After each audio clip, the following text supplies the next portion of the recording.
Recent டைம்ஸ்ல தமிழ் சினிமாவில் வந்து பார்த்தீங்கன்னா கேஸ்டிங் காட்ச் அப்படிங்கிறது மிகப்பெரிய ஒரு விஷயமா வந்து உருவாயிட்டு இருக்கு அப்படிங்கிறது நம்மளால சொல்ல முடியுது. அது மட்டும் இல்லாமல் ஒரு 2-3 வருடங்களுக்கு முன்னாடி me too and Suchi leak அப்படிங்கிற நிறைய வீடியோஸ் வந்து வைரலாக வந்து போக ஆரம்பிச்சுன்னு சொல்ல முடியுது. குறிப்பாக வந்து பார்த்தீங்கன்னா மீ டூ ஹேஷ்டேக் வரும்பொழுது நிறைய பேர் வந்து இது ஒரு நல்ல விஷயம், இந்த மாதிரி விஷயத்தை நம்ம எல்லாரும் பொதுவெளியில் வெளிப்படையாக சொல்லணும் அப்படிங்கிற ஒரு முன்னெடுப்பு வந்து நடந்தது. அந்த முன்னெடுப்பு மூலியமா வந்து பார்த்தீங்கன்னா பலரும் தமிழ் சினிமாவில் ஒளிஞ்சிக்கிட்டு இருந்து மறைமுகமாக பெண்களை யூஸ் பண்ண நிறைய பேர் வந்து மாட்ட செஞ்சாங்க அப்படிங்கிறத நம்மளால தெளிவாக பதிவுபடுத்த முடியுது.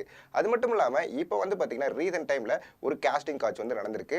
அதுவும் வந்து சீரியல் நடிகை சிறகடிக்க ஆசை அப்படிங்கிற ஒரு சீரியலில் நடிகையாக இருந்திருப்பாங்க. அவங்க பேர் தான் வந்து பார்த்தீங்கன்னா ஸ்ருதி நாராயணன். இவங்களுக்கு வந்து பார்த்தீங்கன்னா இந்த காஸ்டிங் காட்ச் வந்து நடந்திருக்கு.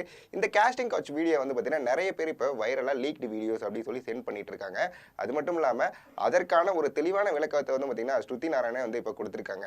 என்ன அப்படின்னு பார்த்தீங்கன்னா, இந்த மாதிரி ஒரு வீடியோ வந்தது எனக்கே மிகப்பெரிய ஆச்சரியமா இருக்கு.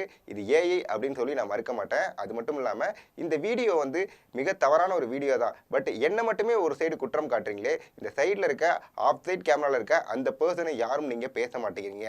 இந்த சமுதாயம் ஒரு பெண்ணை சுற்றி நடந்த ஒரு விஷயத்தையே வந்து குறிப்பிட்டு பேசுகிறாங்க. அந்த ஆணை யாரும் ஏன் கேள்வி கேட்க மாட்டேங்கிறாங்க அப்படிங்கிறது எனக்கு தெரியல. பட் இருந்தாலும் இங்கே நான் பார்த்த நீங்கள் அந்த வீடியோவில் இருந்த எல்லாமே எல்லா தாய்மார்களுக்கும் உங்களோட அக்கா தங்கை எல்லாருக்குமே இருக்க விஷயம் தான். அதனால் நான் வந்து அதை கூச்சப்பட போகிறது இல்லை அப்படிங்கிற ஒரு தெளிவான ஒரு ஸ்டேட்மெண்ட் வந்து பார்த்தீங்கன்னா ஸ்ருதி நாராயணன் வந்து கொடுத்துருக்காங்க. ஸோ இந்த மாதிரி ரீசெண்ட் டைம்ஸில் தமிழ் சினிமாவில் நிறைய காஸ்டிங் காட்ச் வந்து நடந்துட்டு இருக்கு.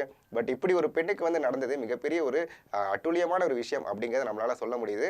அது மட்டும் இல்லாமல் ஸ்ருதி நாராயணன் இதை ரொம்ப பாசிட்டிவாக வந்து எடுத்துக்கிட்டது மிகப்பெரிய ஒரு விஷயம் தான். எதனால் அப்படின்னு பார்த்தீங்கன்னா, இந்த மாதிரி ஒரு விஷயம் வந்த உடனே நிறைய பேர் வந்து லே டவுன் ஆகி சூசைட் முயற்சிக்கோ தற்கொலை முயற்சிக்கோ வந்து ஈடுபடுவாங்க. பட் இந்த மாதிரி ஒரு பாசிட்டிவ் அப்ரோச் கொடுத்த ஸ்ருதி நாராயணுக்கு மிகப்பெரிய சல்யூட் தான் நம்ம எல்லாருமே வந்து சொல்லணும் அப்படிங்கிறத நான் குறிப்பிட்டு பதிவு செய்கிறேன்.